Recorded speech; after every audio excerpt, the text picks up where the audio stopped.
Undi salale nyon pangapura sayang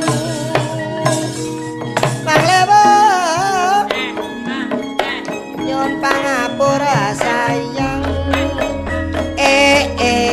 ela elo sawone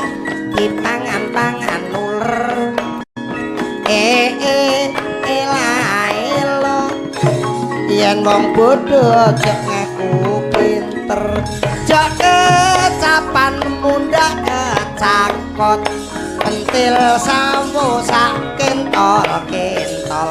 jok pegatane isih abot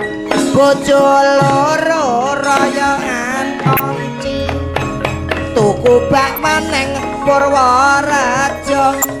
ndok gemah kok bunder-bunder ana prawang dipepet Joko bareng rasa penak kok gayer-gayer kapokmu kapan wong arek wedok kok beyayaan alah tunak ya tun metune penak bayare getun sekap semanten kidungan kula sae lan boten borong rasa nyusul entuk ra nyusul kuwi malam siji suro nyusul entuk ra nek ra didhawuhi ra pareng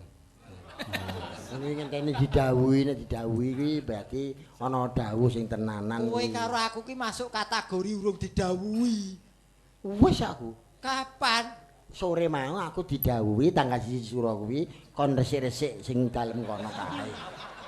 kon ngresiki kowe melu ra aku melu apa ora ngono jare iki sayek-sayeko proyo padha maju siji maju kabeh maju siji pita beh dheweke anu Mas Kirun ning ndi to Mas Kirun ki rene lek-lekan lah iya wong kabeh ki padha melek lho iki ngopo lah aku kok ora katut kate tuh wis kok iso domongi kok tanggal 1 suro kuwi kowe pokoknya gelem melek ya monggo ngono nek dene ra gelem melek mau turu terus monggo anu wong kuwi terserah kok kowe ora maksa kok meleke ngopo 1 suro ki kowe lho tak kandhake resik-resik omah kok iso